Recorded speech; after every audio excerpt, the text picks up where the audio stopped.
It was just another day at the hotel. Or so I thought. As the manager, I was used to dealing with demanding guests, late check-ins, and endless complaints. But that day, something felt different. A man stormed up to the front desk, his face tight with frustration. His sharp suit and slicked-back hair gave him an air of importance, but his glare was ice-cold. Without a word, he slammed his phone onto the counter. "My room is unacceptable," he snapped. "Who's responsible?" I took a deep breath, forcing a smile. "I'm Isabella, the manager. Let me fix this." As I led him to a better room, his tension seemed to ease.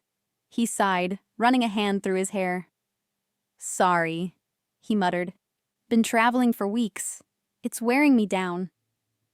His name was Peter, a cryptocurrency investor constantly on the move. I had met all kinds of guests, but something about Peter intrigued me. He was intense, yet charming. By the end of the evening, we were having dinner together, talking about everything from travel nightmares to favorite pizza toppings. It felt effortless, natural, like we had known each other forever. I never saw the trap. What started as casual conversations over dinner soon turned into something deeper. Peter was different from the other guests. He listened, asked questions, and made me feel seen. After my shift, we'd take long walks, sharing stories under the city lights. One evening at a quiet bar, he peeled the label off his beer bottle, a nervous habit. "You know," he admitted, "traveling gets lonely." I studied him, my heart skipping a beat. "Then why do it?" He exhaled, staring at the amber liquid in his glass. "Freedom," he said simply. But something in his voice sounded uncertain. As our connection grew, I found myself opening up in ways I never had before. After my parents died, it was just me and my sister Cheryl, I confessed. I had to take care of everything. Peter listened, his eyes soft with understanding. "That's a lot for one person," he said. "You did good, Isabella." His words warmed me, making me feel truly seen. The more time we spent together, the more I felt myself falling. I ignored the nagging voice in my head. Love was supposed to be scary, right? Little did I know, I was falling into a carefully set trap. One evening, he walked into my apartment for the first time. He looked around, genuinely impressed. "This is nice," he said, as if surprised. "What did you think?" I teased. "That I lived in a closet?" He chuckled, shaking his head. "No, I admire what you've built." That night, over a shared bottle of wine, he dropped the bombshell. "I love you, Isabella," he said, his voice steady.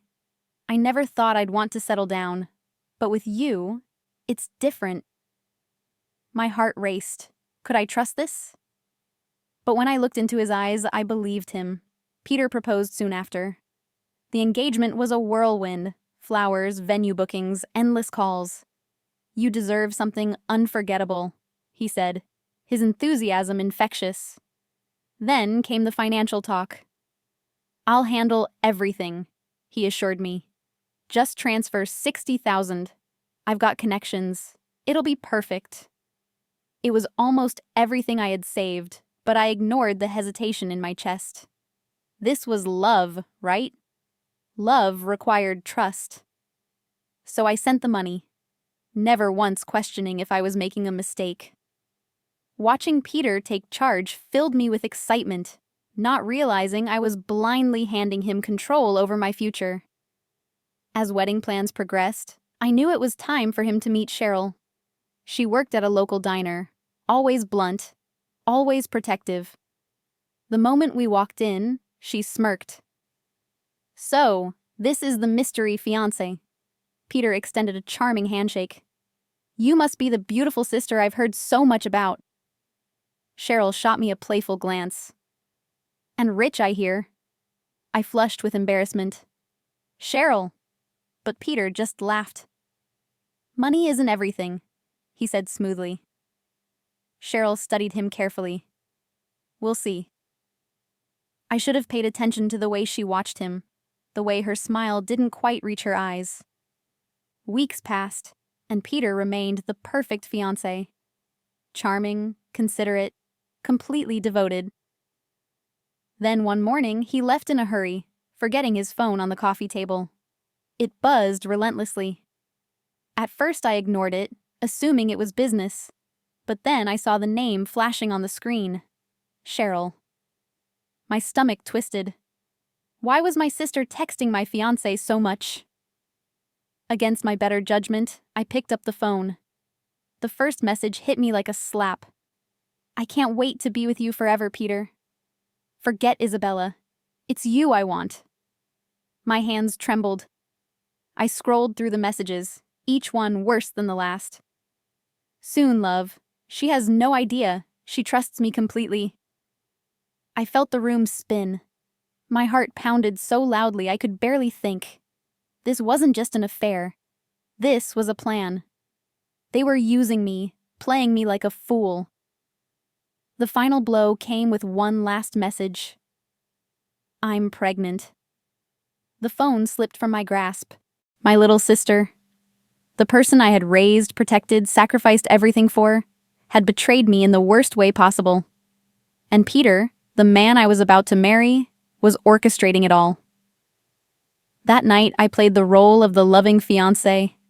I let Peter kiss me, hold me, talk about our future like nothing had changed. But inside, something cold and dark settled in my chest. They wanted a wedding? I'd give them one they'd never forget. The day arrived, and the grand hall filled with guests. Just as Peter and I stood at the altar, the doors burst open. Cheryl stormed in, wearing a white dress of her own. Gasps rippled through the crowd. I'm the one who should be here, she announced. I'm having his baby.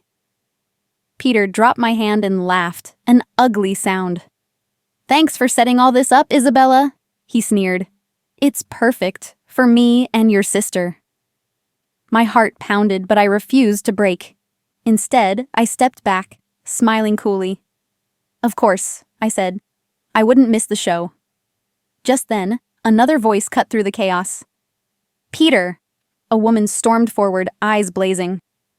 I'm his wife, she declared, and the mother of his child.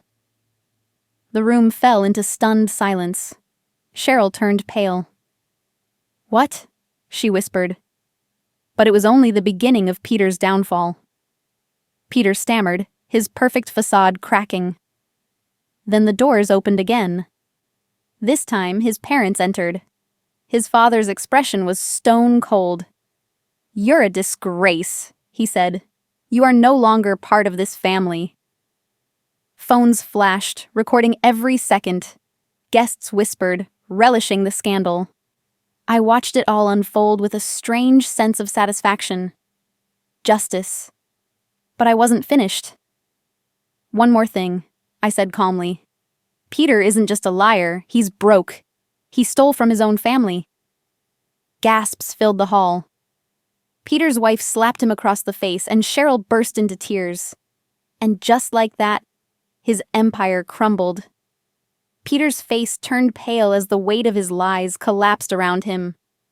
Cheryl, who had stormed in with so much confidence, now stood frozen, her white dress mocking the dream she thought she had stolen from me.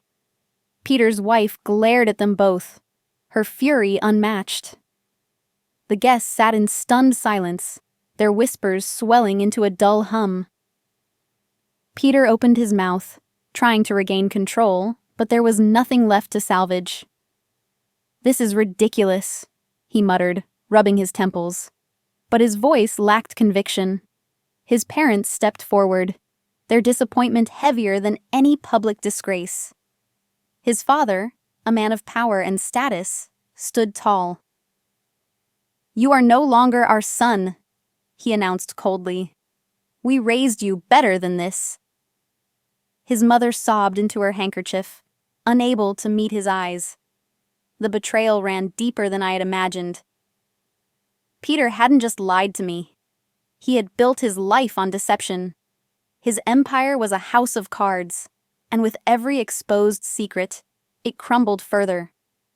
Cheryl, who once looked at Peter with admiration, now seemed small, lost in the wreckage of his deceit. She turned to him, desperate. "Peter, tell them it's not true." Peter hesitated. For a split second I thought he might fight for her, might stand by the woman carrying his child. But then, the final nail in the coffin came. His wife stepped forward, holding up her phone. "I hired a private investigator," she announced. "Peter is drowning in debt. His investments failed months ago. He's been conning women to stay afloat." Gasps filled the room. Peter's charm had always masked his true nature, but now there was nowhere to hide. Cheryl took a step back, horror dawning on her face. "Peter," she whispered, voice shaking. "Is that true?" Peter's jaw tightened. His eyes darted around the room as if searching for an escape. But there was none. The truth was out. He was exposed. "It's not like that," he muttered. But even he didn't sound convinced. His wife let out a bitter laugh. "It's exactly like that," she said. "You used me, just like you used Isabella. And now Cheryl? God, you never stop, do you?" Cheryl's hands trembled as she cradled her stomach. For the first time, I saw true fear in her eyes. She had bet everything on Peter, and now she was left with nothing. A slow clap echoed through the room. At first, I thought it was some cruel joke, but then I realized it was me. I was clapping. A slow, steady applause, breaking through the tension. "Bravo, Peter," I said, my voice eerily calm. "You really had us all fooled." He turned to me, his face unreadable. I stepped closer, lowering my voice so only he could hear. "You thought you'd ruin me?" I whispered. "No, Peter. I ruined you." He exhaled sharply, shaking his head. "You don't understand," he started, but I didn't let him finish. "No," I said. "You don't understand." I turned to the guests, my heart pounding. "I want to thank everyone for coming," I announced, my voice steady. "This wasn't the wedding I planned, but it's certainly one I'll never forget." Laughter rippled through the crowd.